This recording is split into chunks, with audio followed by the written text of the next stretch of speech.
Happy Wednesday, Razorback fans. You're 3 days away from Arkansas and Texas A&M playing in the Southwest Classic at AT&T Stadium in Arlington, Texas. Exciting stuff. Should be a good game. It's interesting, as we mentioned yesterday, because A&M is 2-1. They had that loss to Appalachian State. So, I mean, even myself, I don't know exactly how to feel about them, but you know that they're a team loaded with talent. They recruit really well. So it should be a fun game. You're listening to the Gridiron Hogs podcast. I'm Mason Choate. I got Alex Trader and Robert Stewart from HawgBeat.com with me. Visit it, HawgBeat.com. A lot of great stuff over there. All the best content covering Arkansas athletics, and you will not be disappointed if you get that subscription. It is worth your money. Today, boys, we're going to be talking the schedule release. They released the 2023 football schedule for Arkansas on Tuesday. We'll talk about that. We'll talk about practice, what Robert saw at practice, and then we'll talk, can Rocket Sanders win the Heisman?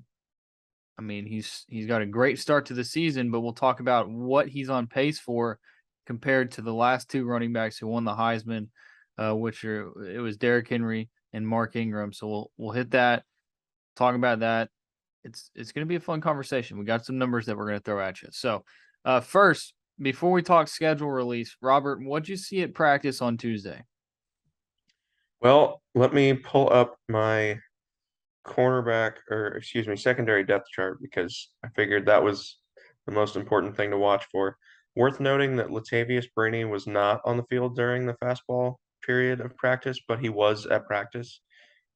So let's see, around from left to right, starting at left corner, going to right corner, or maybe it's the other way, but this is the way I saw it. 3, Dwight McGlothern, 2, Miles Slusher, 15, Simeon Blair, 8, Jaden Johnson, and 4, Malik Chavis was the first team. So if that's some indication of the 5 best defensive backs, note that it doesn't include Latavius Brini.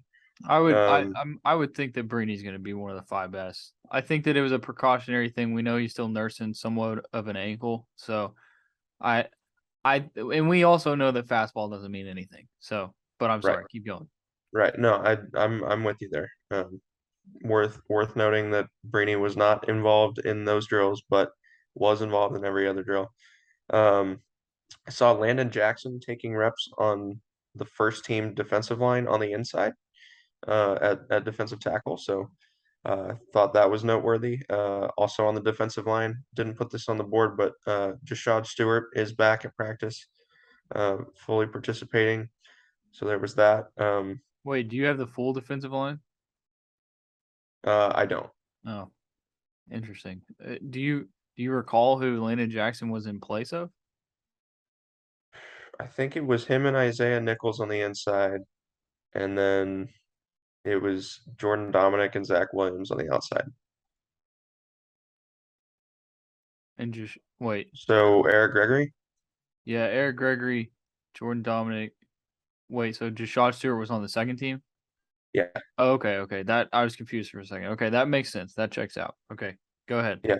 First team ends were Dominic and Williams. First team tackles were Jackson and Nichols. Interesting. Okay. So there was that. I didn't see any green. I said Miles Slusher was part of the first team group on fastball drills. He was out of green, so that's very encouraging to see this early in the week, honestly. Trying to think what else. Saw a scout from the Lions there. Do you have the board up, Mason? Am I missing anything that I put on there? I don't have it pulled up, but I think those were the big hitters that you were gonna hit. So biggest thing, Miles Slusher, full go. That's big. Plus him being part of fastball is another good indication that he's gonna play this weekend, which is huge for Arkansas. They need him against A&M. So big news there. More big news. They announced the 2023 football schedule for Arkansas, and there's some things that Razorback fans are not going to be happy about. So let's just go ahead and get into it. They opened the season against Western Carolina in Little Rock at War Memorial Stadium. And then the next 2 weeks, week 2, week 3, they're playing Kent State and then BYU at home in Fayetteville. Week 4, they hit the road at LSU. and then they got the Southwest Classic against A&M September 30th, week 5. And then they go to at Ole Miss and at Alabama. So the first 4 SEC games are at LSU, on the road, Southwest Classic against Texas A&M, at Ole Miss, at Alabama. So of the first 7 weeks of the season, Arkansas has 2 games in Fayetteville. That's just awful. I mean, how I've talked about it before in a lot of different places. I'm a Central Arkansas guy. I grew up going to more games at War Memorial than Fayetteville because it was closer, it was easier. It's got to stop. It's not worth it. There's no way that the university profits off of it. And all the people who make the case of, well, you got to get that Southern Arkansas crowd the ability to get up for a game. I'm sorry, like it makes no sense to play a game in War Memorial. It's a rundown stadium, and there's always issues that go there. And then the people who want to say, well, get the Southern Arkansas crowd there, they never fill it up. And they're definitely not going to fill it up for Western Carolina. And so I'm against it, and I will continue to be against it. And that's from a Central Arkansas kid who grew up going to War Memorial. And skimping the students of the first game of the season, that's wild too. Alex, what do you think? I don't think I've ever heard your take on War Memorial. Yeah, so I don't have as strong of a take as you guys because I didn't grow up around it. But I think the games away from home thing is being overblown a little bit. The issue of War Memorial, just presently, I've heard bad things from just about everybody I've talked to about the stadium. Whether it be issues with the broadcast or I think last year maybe the scoreboard wasn't working in the stadium. Those are just things that can't be happening if you want to host a game there. I understand wanting to get the whole demographic, and I saw a tweet about it this morning with someone saying, hey, for the people who are saying you shouldn't play a game here, you have to understand this gives that opportunity for a day trip. And then, like you said, the argument that it never gets filled up, but it's not filling up because you're playing Western Carolina there, but they won't give you a bigger game because you can't fill the stadium up. It's kind of a chicken or egg argument, and it's really difficult to tell what's in the best interest of the Arkansas football staff, because it is a difficult thing to just cut off something that allows most of your state to be able to get to the stadium and watch their team play. But I think you are going to see a much bigger turnout in Fayetteville. It's kind of a matter of tradition at this point. I mean, the capacity of War Memorial, and this is per the internet, 54,120. You will get at least 65, 70,000 for Western Carolina and Fayetteville. So, I mean, it doesn't make sense financially for the university. I will say this. This is something that I can get on board with. In 2025, they're going to play Arkansas State there at War Memorial Stadium. That's fine. That stadium will fill up because you're getting both fan bases. You're getting Arkansas State and Arkansas. Like that, it'll fill up. That's going to be a cool game there in Little Rock. Fine by me. Why are you playing Western Carolina there? It makes no sense. It's just a pointless trip down to Little Rock for the team. And I think it's stupid. But the bigger picture is 2 of your first 7 games you're playing away from home. And that starts the SEC stretch. It's just horrible. But let's keep going. Week 8, Mississippi State in Fayetteville. So there's a home game. Then they got their bye week on October 28th. And then they've got at Florida. That's your SEC game. So the past 5 times Arkansas has played Florida, they've played at Florida 4 of those times. So what's going on there? That doesn't make sense. Then they got Auburn at home, Florida International at home, and then Missouri at home to finish it off. So you get three straight games in Fayetteville to finish the season. So that's good. You're going to get to see your team there at the end of the season. But, boy, that's a rough start to the year. The non-conference is a little bit easier than it was this year.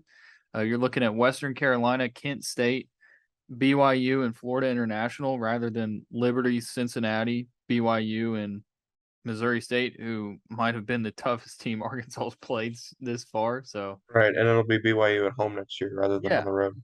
Yeah, so it lightens up a little bit on the non-conference side of things, but at LSU, at Ole Miss, at Alabama, A&M in Arlington, at Florida. That's tough, man. It's tough. So Sam Pittman, that he's not going to back down from a challenge, but Oh, it's going to be tough. It's going to be tough for the Hogs.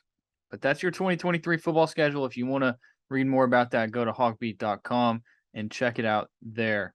All right, before we get to our conversation about Rocket Sanders possibly being on track to win a Heisman, let's tell you about our friends at myperfectfranchise.net. Are you a displaced corporate executive or wanting to put your career in your own hands? I know a lot of you are actually, because you're probably listening to this while you're at work. If you're an experienced entrepreneur wanting to diversify, you need to call Andy Luedecke. He's a longtime Rivals member, so he understands you. He knows that he likes sports. He'll talk sports with you. Talk sports with me.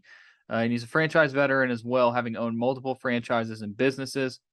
He uses that expertise to help others find their American dream through a very thorough and free consultation process. Doesn't cost any money. It only costs some of your time to help diversify your portfolio and make you some more money. And he just wants to help you because he made the money himself. Now he wants to help others do it as well. Put your life and career in your own hands because it's 100% free. What do you have to lose? Give him a call. Give Andy Luedecke a call, 404-973-9901. Or visit myperfectfranchise.net to get started making some money as a franchise owner. All right, boys. Rocket Sanders. I asked Sam Pittman this on Monday. Did you envision this kind of start to the season from Rocket Sanders? He said that he really didn't. Like he didn't. I feel like he didn't want to say I didn't think he could do it. He was more of like I didn't expect him to really do what he's doing statistically and take off, and us to give him as many touches as we have. I mentioned I think on Monday that he was on the field for 62 of Arkansas 67 snaps. Pittman mentioned that. He said they didn't really expect to do that, but that's how it worked because they want to have him on the field. He's a playmaker, and he made a huge play in the fourth quarter, 73-yard dump off for a touchdown. So his stats so far this season have been great. He's taken 66 carries for 440 yards, which is number one in the SEC. He's averaging 6.7 yards a carry, got 3 rushing touchdowns. He's also caught 8 passes for 117 yards and a touchdown. Here's a few things on him. He is, let's see, let me pull it up here. So through the first 3 games of Arkansas running backs season, he is number 4 on the list with 440 rushing yards, trailing just Darren McFadden, Ben Cowens, and Jerry Eckwood for the most rushing yards through 3 games in a season. His all-purpose yards, let me see, he's averaging 185.7 yards from scrimmage through 3 games, which ranks second nationally behind Northwestern running back Evan Hull. So he's started this season incredible. You feel like if Dominique Johnson comes back, how are those touches going to shape up? The Dominique Johnson situation, it's so weird. I'm kind of struggling to figure out what's going on there, but I feel like Rocket Sanders, he's taken over, and a lot of people say the Dominique Johnson thing has to do with Wally Pipp, if you know how that goes.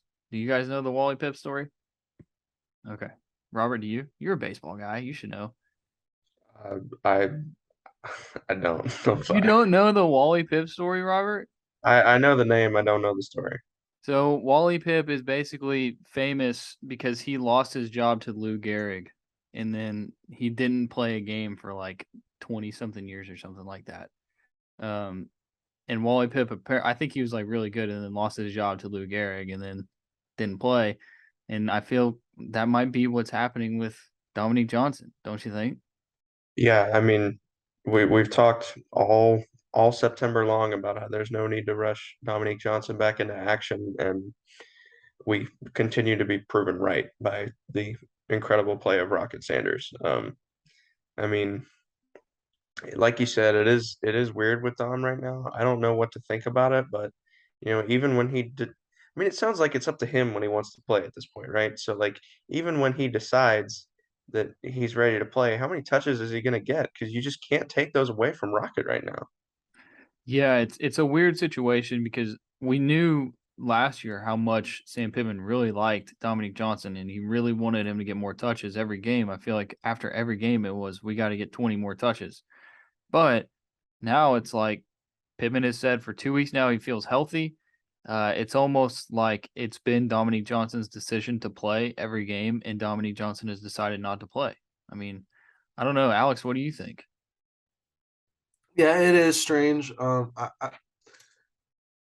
Initial gut reaction, just hearing that, maybe he's holding out and trying to see what his options are. Rocket's still very young within the program.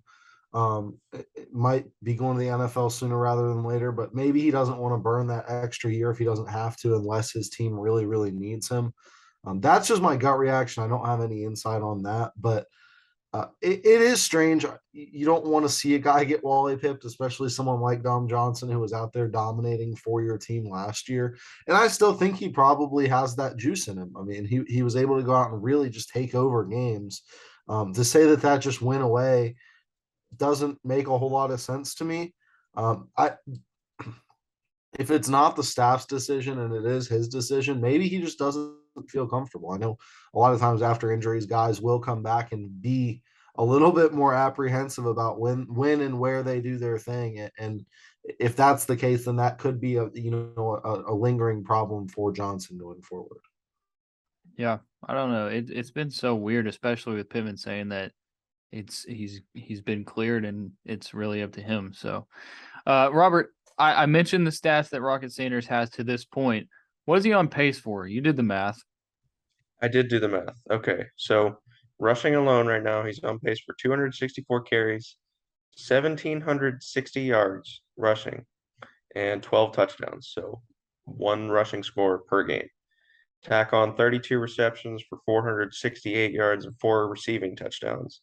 So altogether, you're looking at almost 300 touches for more than 2,200 yards from scrimmage and 16 touchdowns from scrimmage. Okay. Wow, I didn't expect it to get over 2,000. Okay, so we are going to compare that to the last two running backs to win a Heisman Trophy, both of them from Alabama. We'll start with Derrick Henry's Heisman season, which was just incredible. He ran for 2,219 yards, 395 carries, 2,219 yards, 28 touchdowns. He also caught 11 passes for 91 yards, 23-10 total yards from scrimmage. So, what'd you say Rocket Sanders was again, Robert? Yards from scrimmage?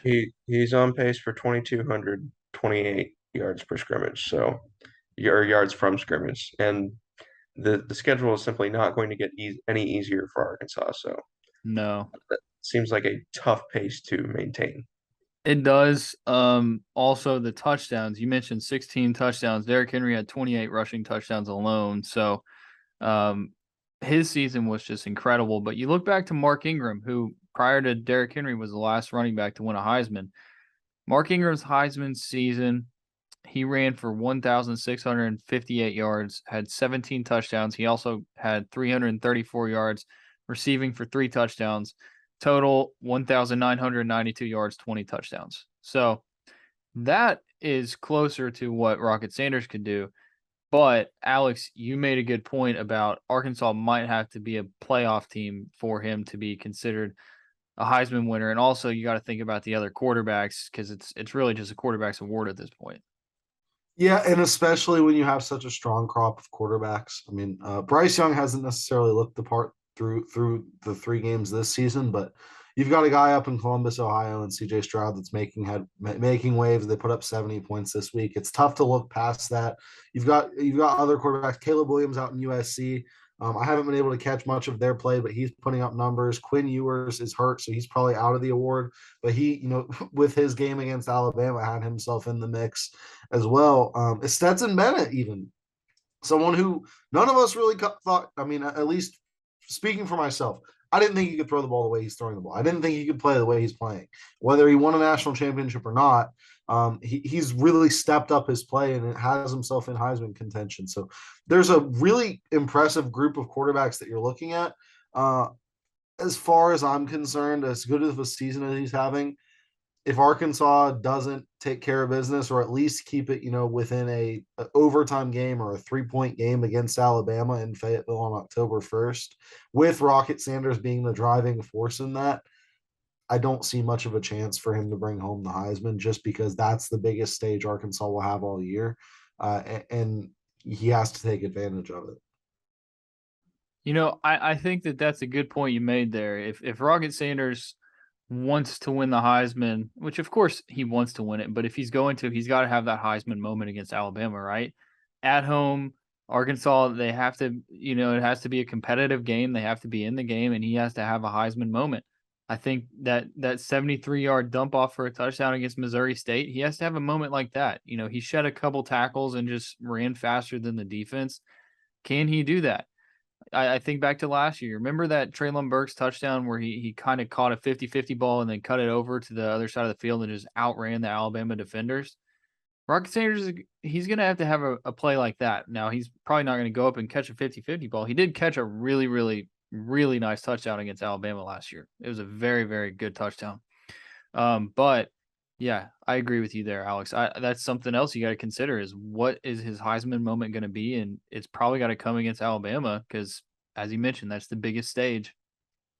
And I think as far as touchdowns go, though, and I was thinking about this when, Robert, you mentioned the 12 rushing touchdowns. There's got to be a couple games where he's going to rush for multiple touchdowns, right? He had 2 against Missouri State, didn't have 1 against Cincinnati, had 1 against South Carolina. Like he'll probably have more than 12. I think he scored twice on the ground against South Carolina and twice total against Missouri State. Wait, let me pull it. Yeah, you're right. That's on me. But still, like, I don't know. It all hinges on what is Dominique Johnson going to look like when and if he comes back, Like, we don't know.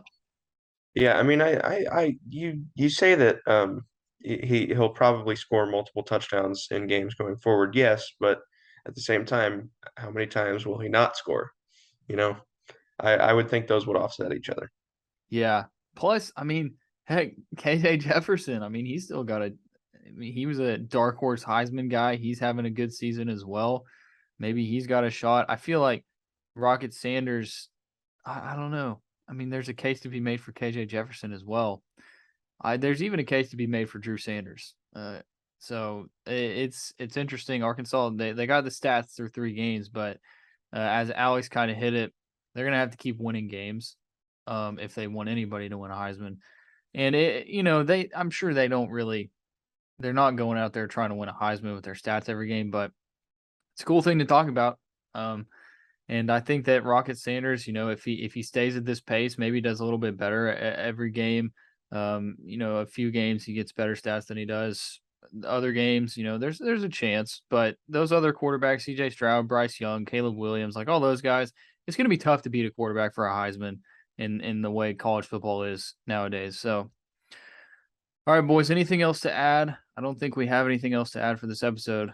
We'll talk to Sam Pittman today, and I'll listen to him, Jimbo Fisher on the teleconference, and then we'll tell everybody tomorrow what those guys said and get everybody set for Arkansas A&M tomorrow. We have an A&M beat writer coming on tomorrow. Let's see, Alex Miller from the Eagle. He's going to come on and talk with us tomorrow, give us some insight on A&M. So be looking out for that episode on Thursday. All right. Alex Trader, Robert Stewart, I'm Mason Choate. Thanks for listening to the Gridiron Hogs podcast.